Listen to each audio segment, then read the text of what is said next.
Wagwan, me people them. Big up everybody. It's your guy, O'Day, the Jamaican sensation, Osborne, UFC flyweight.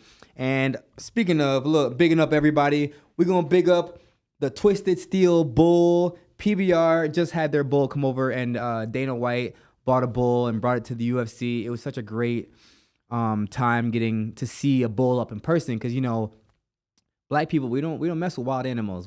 It's just not a thing. We just don't do it. So the fact that, you know, I guess there's no wild animals in Jamaica really. Like there's, you know, mongoose. That's about it. That's really about it. But, you know, there ain't no wild animals. So anytime I get a chance to go up to a wild animal and, you know, without it like harming me, I'm all for it. So shout out to Dana White and PBR, repping PBR, for bringing their bull over to the UFC. You know, really enjoyed that experience. So today, we got someone special in the studio today, right? The fans really wanted to see it. You know, they've been talking about, they wanted me to get Cody Durden in the studio. So just like that famous saying, and never back down, you got to give the people what they want. So joining me today in the studio, we have Cody Dudu Durden.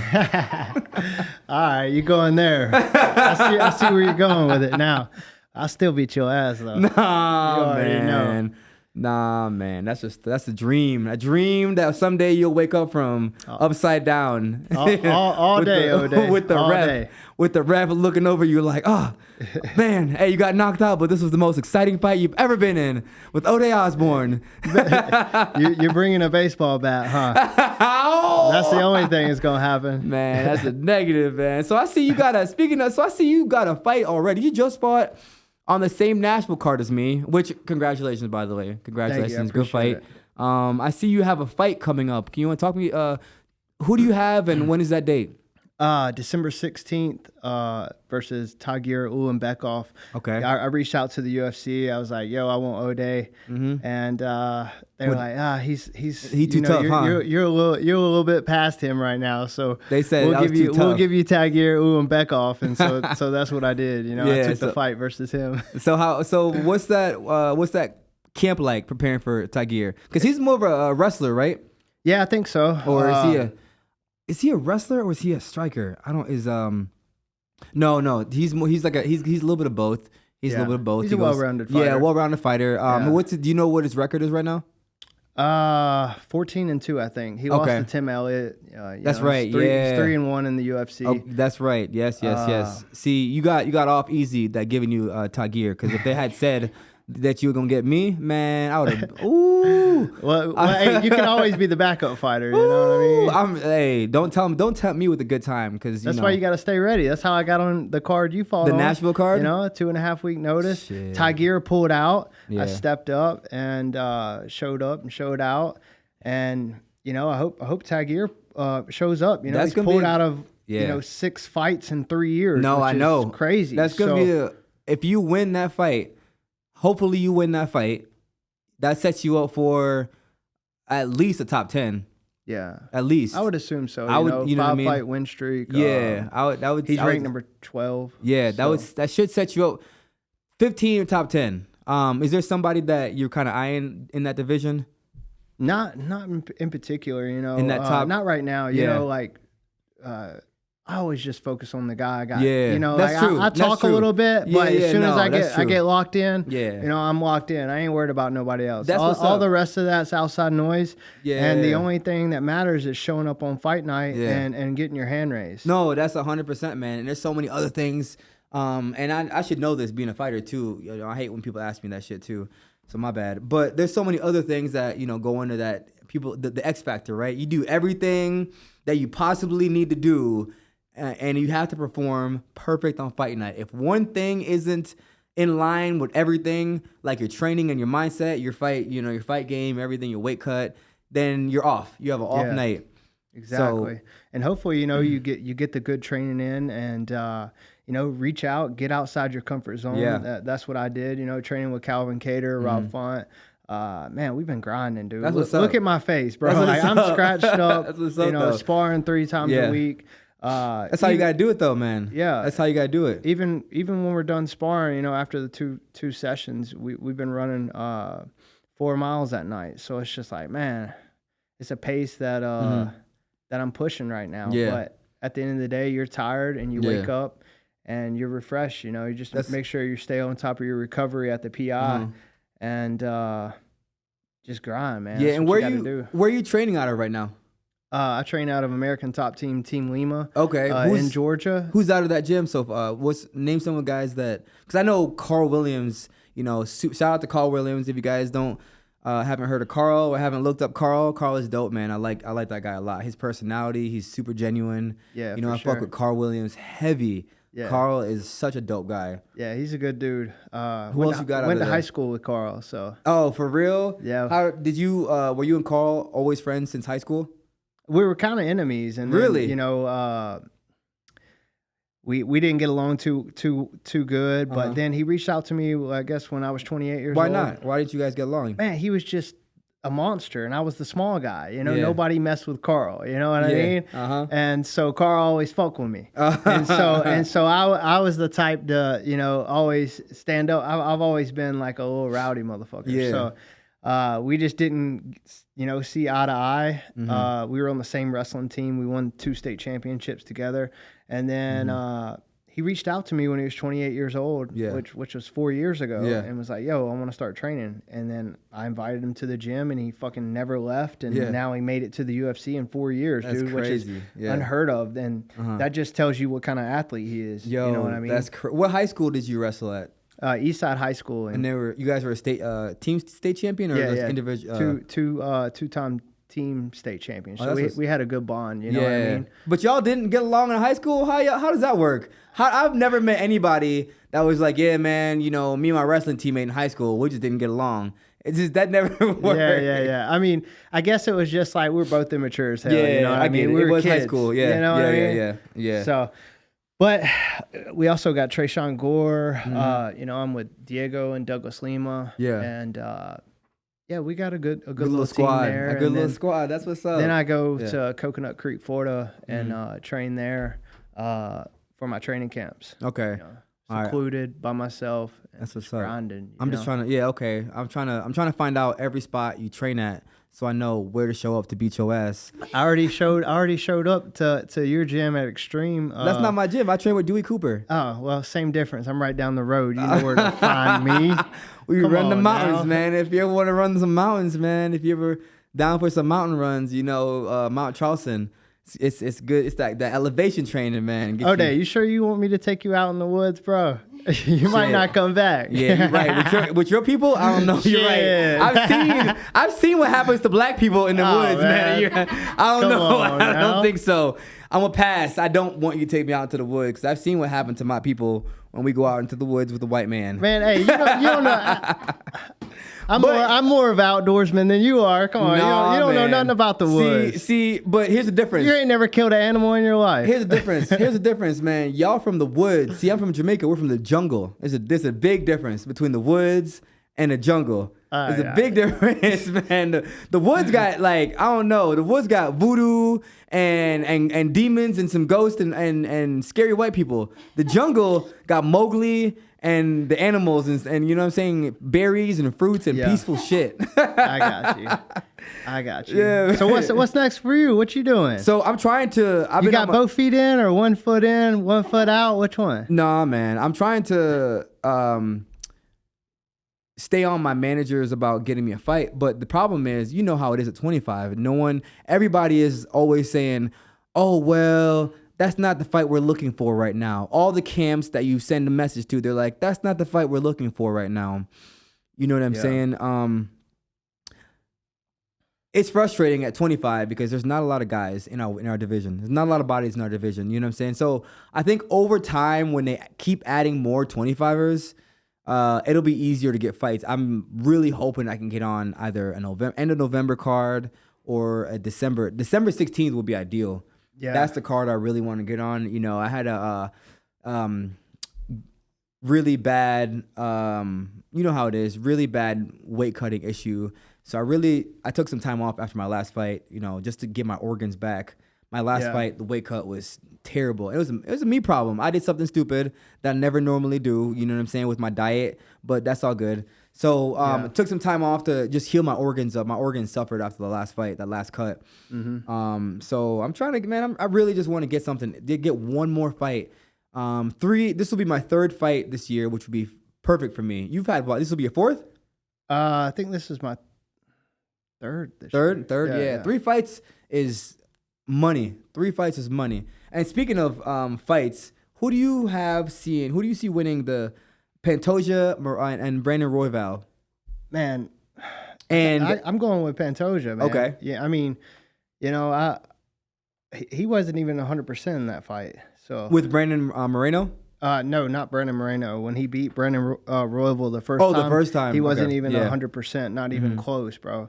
And, he went in there and submitted him in the first round. So it was like, I don't think he can beat him at 100%, and so, yes, I agree with that, but I also don't agree with that because Brandon Royval also has gotten tremendously better. You know what I'm saying? Yeah. And, man, the evolution of fighting is so mental. It's such a mental sport because where a person is when they first start compared to when they man, like me now would beat the shit out of me when I first started fighting.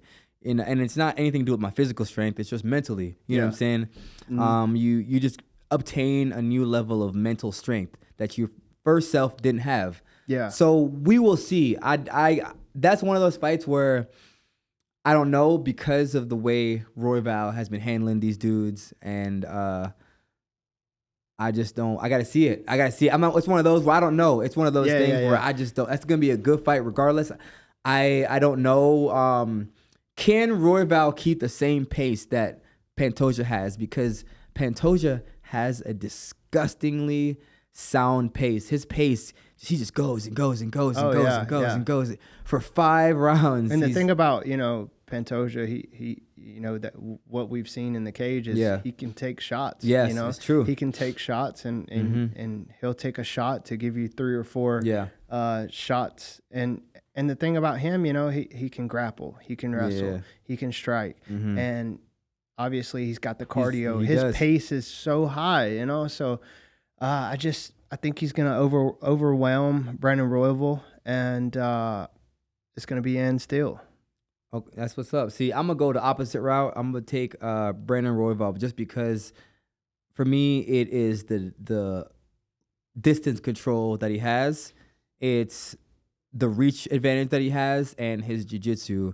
And he's kind of, you know what I'm saying? He's got that little Nate Diaz, little gangster shit about him that I like, that little edge. You know what I'm saying? I hopefully someday I will get to fight him and, we can have a badass fight. That'd be dope as fuck. I always want to fight the best, man. That's you're the same way. I will say that, man. You're the same way. We both always want to fight the best people. And hopefully some of these damn 25ers will just be like, yo, let's fight. You know what I mean? And we can just fight instead of just cherry picking in the parking lot. Like, what is this? Are we fighting or what are we doing here, man? What are we doing? Man, I mean, you just gotta, from my experience, I show up. I've had over 30 fights. I've never missed weight. I pulled out of 1 fight in my career when I broke my ribs, so I really couldn't fight. And a lot of these guys are just talking and just pulling out of fights, and you got to show up, do what you're obligated to do. If you sign that contract, then it's your obligation to show up and try to show out. And because they have their own formula, you know what I'm saying? They talk. You see it with this stupid ass Logan Paul, Dylan Dennis shit, man. It's the formula. They talk so they can build the clout, right? Yeah. For example, Dylan Dennis doesn't care if he doesn't fight Logan Paul. But as long as he gets that clout from the fight and he pulls out, it's not going to hurt him because he already had the clout. He already got the clout. He already got the people to watch him. You know what I'm saying? So that's what a lot of these fighters do, man. It's less about the fight and it's more about the clout that they try to get from the fans. And the fans give it to them. You know what I'm saying? So that's the one thing that does annoy me. It's a circus, man. It is. That whole thing's a circus. Oh, man. I hate it.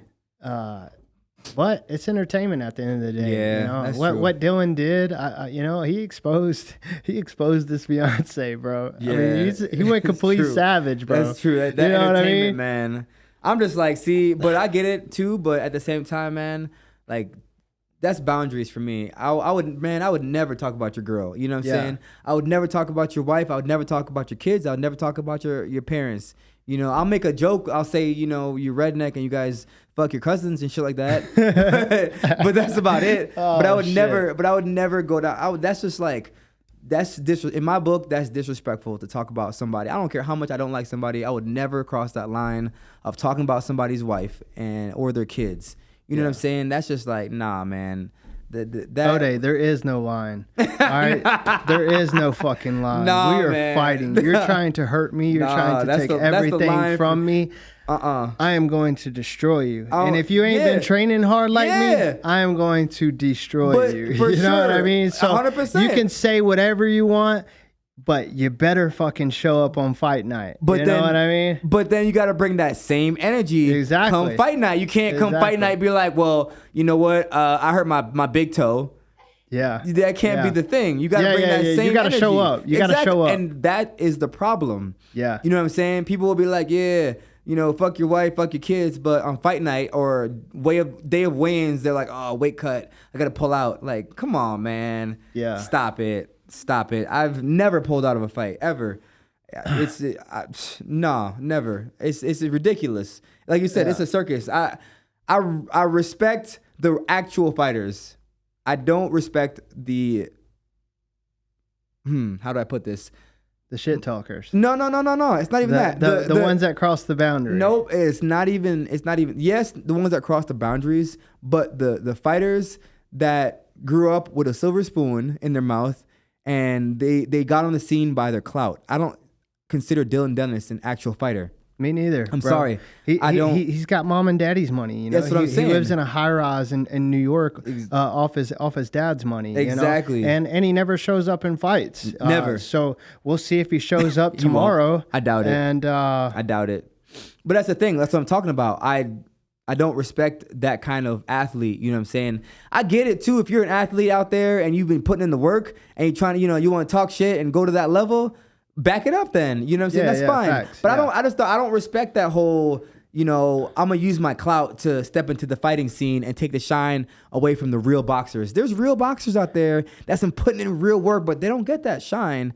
You know what I'm saying? Because they didn't grow up with mommy and daddy's money. You know what I mean? Right. That kind of shit pisses me off, But at the end of the day, bro, you gotta do what's best for you and do what makes you happy. Because for sure. you can't fucking please people, man. But then don't pull out a fight though. That's the thing. The fans, you can't please them, either way. So at the same time, it's like, man, you can do everything right. And people are still gonna hate on you, I feel like Khabib did everything right. People still hate on him. Man, shout out to that man. Honestly, he's my favorite fighter only because he was always so respectful and so deadly. Yeah. That's the worst combination to have, man. Yeah. Somebody that don't talk no shit, he just got like, brother, what do you say, brother? What do you say? Yeah. And that's all he says. And he just go in there and he handles his business. Yeah. So Volkanovski stepping up. Yeah, he fighting is. Islam. Respect to that. 11-day notice. Yep. Respect to that. That's like guys that I look up to. Yeah. Guys that'll step up and fight and respect. And not only he's a champion, but he's active. Yeah. You know what I mean? Yeah. No, I do know what you mean. So I'm looking forward to that fight as well. Even though Islam, if you go back and watch the tape, I think Islam won. But in the fourth round, he backpacked him and just held him the whole round. Yep. But there's controversy on that. There a lot of judges and referees are getting away from that. You know what I'm saying? Yeah. So like what's your friend's name? Vanessa Demopoulos. Yes. But she did damage. But that's what I was saying. Yes. I was like, man, she's on bottom, but she's elbowing. Yep. Fighting tooth and nail to get something while. That girl's trying to hold her. Yeah. So I can see both sides of it. You know what I mean? But I think she won that. I'm biased a little bit, but I think she won because she was doing damage. She controlled her from bottom and did damage. And it's not like, she wrapped her leg around her head and was elbowing the shit out of her. She wasn't on bottom trying to, do wiggle, shrimp. That's what I'm saying. Okay, so when we fight, I'm gonna take your ass down and I'm gonna put my fist through your fucking skull, bro. Man, you know what I mean? First of all, you won't even have to worry about none of that. First of all, you would have to take me down first. Oh man, come on, man. Through my skull. First of all, you couldn't even touch my leg with your short ass arms. What's your reach? 68? I don't even know what my reach 63, is. 65?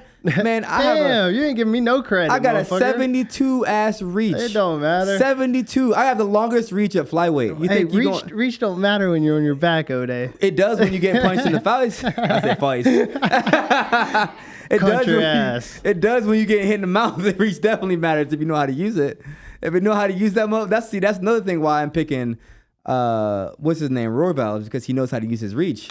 If you know how to use your reach, you're clean with it. And one thing I do know for certain is I know how to use my reach. There you go. One thing I know for certain is I know how to wrestle. Okay. You know, and on a good day, man, what did Khabib say?